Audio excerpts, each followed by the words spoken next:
హనుమకొండ జిల్లా ఎల్కతుర్తి మండల కేంద్రంలో కాంగ్రెస్ పార్టీ నాయకుల ఆధ్వర్యంలో తెలంగాణ రాష్ట్ర ప్రభుత్వం సీఎం రేవంత్ రెడ్డి రైతులకు రైతు భరోసా అందిస్తున్న సందర్భంగా సీఎం రేవంత్ రెడ్డి మంత్రి పొన్నం ప్రభాకర్ చిత్రపటాలకు ఎల్కతుర్తి బస్టాండ్ కూడలి వద్ద పాలాభిషేకం చేయడం జరిగింది. ఈ సందర్భంగా కాంగ్రెస్ పార్టీ మండల అధ్యక్షులు ఇంద్రసేనారెడ్డి మాట్లాడుతూ ఎన్నికల ముందు కాంగ్రెస్ పార్టీ మేనిఫెస్టోలో ఇచ్చిన ప్రతి అంశాన్ని దృష్టిలో పెట్టుకుని కులాలకు మతాలకు అనే భేదం లేకుండా ప్రతి ఒక్కరికి సంక్షేమ ఫలాలు అందే విధంగా కాంగ్రెస్ ప్రభుత్వం అమలు చేస్తుందని అన్నారు. ప్రతి ఎకరాకు 12,000 రూపాయలు సహాయాన్ని సంక్రాంతి పండుగ తర్వాత నేరుగా రైతు ఖాతాలో నగదు జమ చేయబడుతుందని తెలిపారు.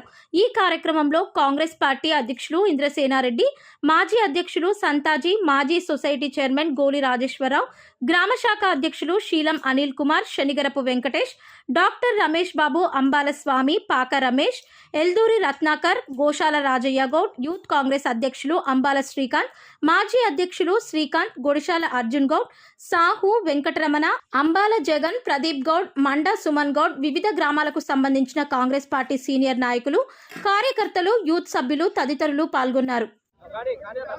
కాంగ్రెస్ ఇచ్చిన గ్యారెంటీలు 6 మీద ఒక్కొక్కటి ఆర్థిక విధానంలో చూసుకుంటా గవర్నమెంట్ కాంగ్రెస్ రేవంత్ రెడ్డి సర్కారు మన పొన్న ప్రభాకరణ కానీ ఒక్కొక్కటి అమలు చేస్తున్నారు.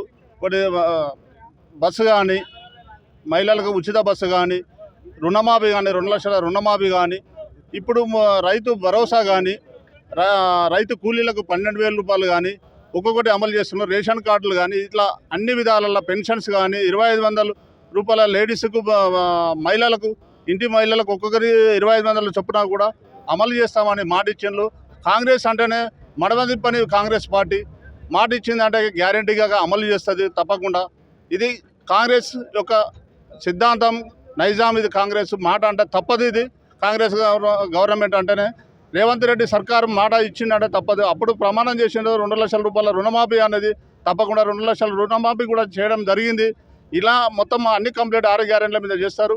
డెవలప్మెంట్ కూడా చేస్తారు ఒక్కొక్కటి. ఈ డెవలప్మెంట్ కూడలి కానీ మనకు ఎలగదుర్తిలో రానున్న అన్ని విధానాల రోడ్స్ కానీ, కనెక్టివిటీ రోడ్స్ కానీ కంపల్సరీ అన్ని చేస్తామని ప్రామిస్ చేయడం జరిగింది. డెవలప్ చేస్తానని అప్పుడు మాట ఇచ్చిండు. అన్నీ చేయడం జరుగుతుంది. ఒక్కొక్కటి విధానం ఆర్థిక పరిస్థితులను చూసుకుంటే వాళ్ళు ఒక్కొక్కటి అన్ని చేస్తున్నారు. బోనస్ కానీ 500 బోనస్ కానీ అన్ని చేస్తున్నారు. జై కాంగ్రెస్, జై జై కాంగ్రెస్.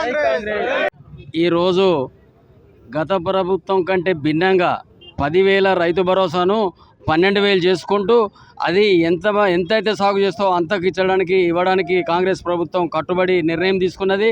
అందులో భూమి లేని నిరుపేదలకు కూడా 12,000 రూపాయలు సంవత్సరానికి ఇవ్వడం జరుగుతుంది. అది మేనిఫెస్టోలో పెట్టినట్టుగా 12,000 కూడా ఇస్తారు. రుణమాఫీ 2 లక్షల వరకు చేసినాం. ఉచిత బస్సు అయితేంది, గ్యాస్ అయితేంది, కరెంట్ అయితేంది, ఇట్లా పలు అభివృద్ధి పనులు చేసుకుంటూ ఇవన్నీ చేసుకుంటూ అందులో భాగంగా హుస్నాబాద్ నియోజకవర్గానికి మహర్దశ ఏంటంటే పొన్నం ప్రభాకర్ గెలవడం, మినిస్టర్ కావడం మన అదృష్టంగా భావించవచ్చు. రేవంత్ రెడ్డి సర్కారులో రేవంత్ రెడ్డి పరుగులు పెట్టిస్తాడు. రేవంత్ రెడ్డి తీసుకున్న నిర్ణయాలు ఒక్కొక్కటి బలోపేతంగా అంటే ఫ్యూచర్ను దృష్టిలో పెట్టుకొని చేస్తాడు. కాబట్టి 6 గ్యారెంటీలో భాగంగా అన్నీ అయినాయి. ఒక ఉచిత బస్సు ఒక్కటే కాదు, మహిళలకు ఒక్కటి కనుక సమస్య అదొక్కటి చేస్తే అన్నీ గ్యారెంటీ పథకాలు అన్నీ చేసినట్టే అవుతుంది. కాబట్టి ఒక్కటేసారి 1,50,000, 2 లక్షల రూపాయలు రుణమాఫీ పొందిన వాళ్ళు కూడా విమర్శించే స్థాయికి వచ్చిండ్రు. జర గుండెల మీద చేసుకొని బయటి పార్టీ నాయకులు కానీ కార్యకర్తలు కానీ ఆలోచించాలి. ఇలా 2 లక్షల రుణమాఫీ తీసుకున్నారు, చేసుకొని కూడా ఇంకా ఏం చేస్తుంది ప్రభుత్వం అనే ధోరణిలో మాట్లాడుతున్నారు. ఇది తగదు. ఒకసారి ఆలోచించుకోండి. 10,000 కాదు 12,000 రైతు భరోసా చేస్తాడు. కాబట్టి రేవంత్ రెడ్డి ప్రజల పక్షాన ధన్యవాదాలు తెలుపుకుంటూ జై కాంగ్రెస్. ఎల్కతుర్తి మండల కాంగ్రెస్ పార్టీ అధ్యక్షులు ఎలిగేటి ఇంద్రసేనారెడ్డి గారి ఆధ్వర్యంలో హుస్నాబాద్ నియోజకవర్గ శాసనసభ్యులు, మంత్రివర్యులు పొన్నం ప్రభాకర్ అన్న నాయకత్వంలో జరుగుతున్నటువంటి ఈ కార్యక్రమం 6 గ్యారంటీలు తెలంగాణ రాష్ట్ర సర్కార్ 6 గ్యారంటీలు అమల్లో భాగంగానే ఈ పాలాభిషేకం కార్యక్రమం చేసుకున్నాం. దీని లోపల ముందు తెలుగు రాష్ట్రాల్లో మైమర్పించే అభివృద్ధిని చూడబోతుల్లని చెప్పి సభాముఖంగా తెలియపరుస్తున్నాం. జై కాంగ్రెస్.